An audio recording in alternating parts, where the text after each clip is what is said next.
4 महिन्यांपूर्वीची गोष्ट आहे. तारीख 31 डिसेंबर 2025.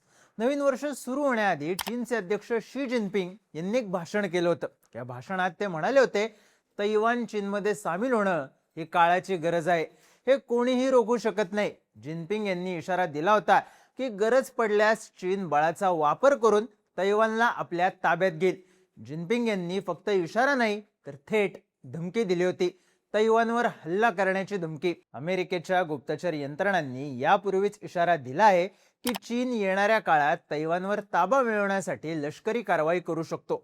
चीन 2027 मध्ये याची सुरुवात करू शकतो असा इशारा अमेरिकेनं दिला आहे. पण आता त्या डेडलाईन आधी चीननं आपल्या हालचाली सुरू केल्याचं दिसतंय. नुकत्याच काही अशा घडामोडी घडल्या ज्यानंतर चीन तैवानवर लवकरच हल्ला करू शकतो अशा चर्चा सुरू झाल्यात. एकीकडे अमेरिका इराण विरुद्धच्या युद्धात अडकला आहे. त्याचाच फायदा घेऊन आता चीन तैवानला आपल्या ताब्यात घेऊ शकतो. यासाठी चीनची तयारी पूर्ण झाल्याचं म्हणलं जातंय. पण नक्की काय घडतंय? चीन तैवानवर हल्ला का करू शकतो? यामुळे नव्या युद्धाला सुरुवात होईल का? पाहूयात या व्हिडिओमधून. नमस्कार, मी चिन्मय आणि तुम्ही पाहताय बोलभिडू. सुरुवातीला नक्की काय घडलं ते सांगतो. तर अलीकडे चीननं तैवान जवळच्या मोठ्या प्रदेशात नोटम जाहीर केला. नोटम म्हणजे नोटीस टू एअर मिशन्स. याचा अर्थ काय? तर ज्या प्रदेशात नोटम जाहीर करण्यात येतो त्या भागात विमान उड्डाणांना परवानगी नसते. म्हणजेच कोणतेही प्रवासी विमान त्या भागातून उड्डाण करू शकत नाही. एखाद्या देशाला जर समुद्रात मिसाईल टेस्टिंग करायची असेल किंवा एखादी मिलिटरी डील करायची असेल तर तो देश त्या भागात नोटम जाहीर करत असतो. भारताने सुद्धा बंगालच्या उपसागरात अनेक वेळा नोटम जाहीर केलाय. मग आता चीननं हे केलं तर यात वेगळं काय? तर चीननं जो नोटम जाहीर केलाय तो तब्बल 40 दिवसांचा आहे. सहसा सामान्य घटनांसाठी एवढ्या दिवसांचा नोटम जाहीर केला जात नाही. त्यातही हा नोटम जवळपास 73,000 स्क्वेअर किलोमीटर क्षेत्रामध्ये जाहीर करण्यात आलाय. तैवानचं क्षेत्रफळ आहे 35,000 स्क्वेअर किलोमीटरच्या आसपास. म्हणजेच चीननं जेवढ्या प्रदेशात नोटम जाहीर केलाय त्या प्रदेशाचं क्षेत्रफळ तैवानच्या दुप्पट आहे. यामुळे ही घटना एवढी मोठी मानली जाते. आणखी एक महत्त्वाची गोष्ट म्हणजे चीननं अजूनही याबाबत कुठलीही अधिकृत माहिती दिलेली नाही. एवढ्या मोठ्या प्रदेशात इतक्या दिवसांचं नोटम जाहीर करण्यामागचं कारण काय हे चीननं सांगितलेलं नाही. त्यामुळे चिंता आणखी वाढली आहे. तर लक्षात घेण्यासारखी गोष्ट म्हणजे नोटम हा कोणत्याही कारणाशिवाय लागू केला जात नाही. शिवाय ही एक तात्पुरती स्थिती असते. पण चीननं तब्बल 40 दिवसांसाठी इशारा जाहीर केलाय. त्यामुळे चीनचा काहीतरी मोठं करण्याचा प्लॅन सुरू झालाय या चर्चांना बळ मिळालंय. आता प्रश्न हा आहे की हे नक्की कोणत्या भागात घडतंय आणि यामुळे तैवानसाठी काय धोका निर्माण झालाय? तर चीनच्या पूर्वेला येल्लो सी आणि ईस्ट चायना सी आहे. येल्लो सीच्या पूर्वेला कोरिया आणि जपान हे देश आहेत. तर ईस्ट चायना सीच्या दक्षिणेला तैवान आहे. या येल्लो सी आणि ईस्ट चायना सीच्या प्रदेशात चीननं नोटम जाहीर केलाय. आता हे लोकेशन एवढं महत्त्वाचं का ठरतं? तर हा प्रदेश जगातल्या सर्वात व्यस्त हवाई आणि सागरी मार्गांपैकी एक आहे.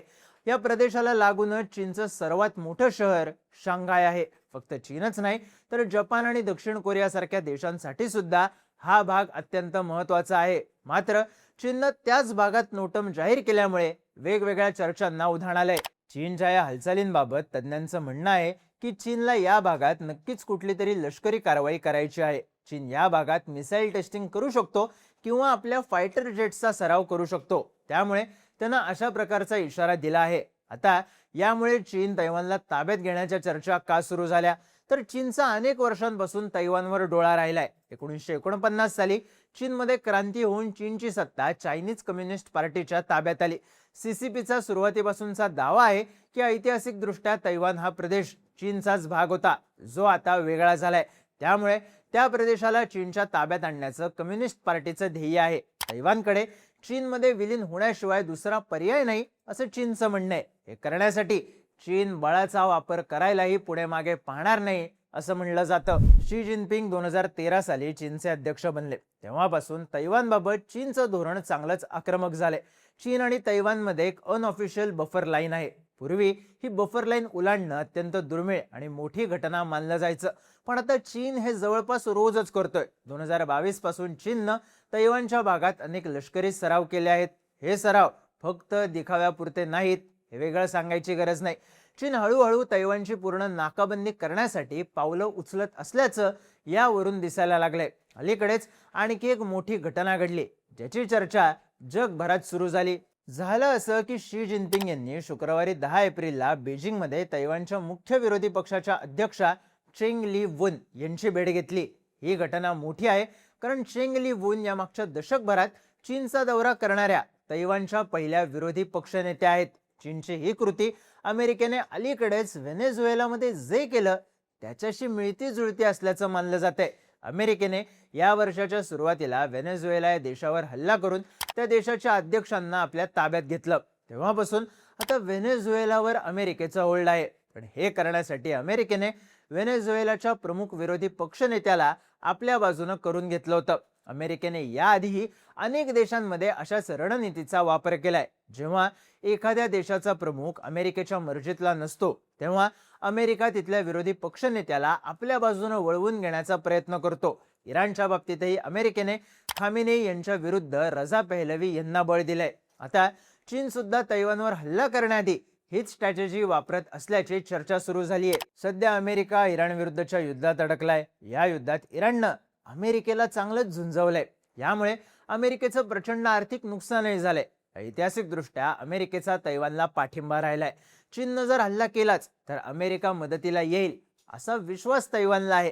मात्र इराण विरुद्ध अमेरिकेची जी अवस्था झाली त्यानंतर अमेरिका काही महिने तरी दुसरं युद्ध लढण्याच्या परिस्थितीत नाही. याचाच फायदा घेऊन चीन सध्याची वेळ साधून तैवानवर हल्ला करू शकतो अशी शक्यता निर्माण झाली आहे.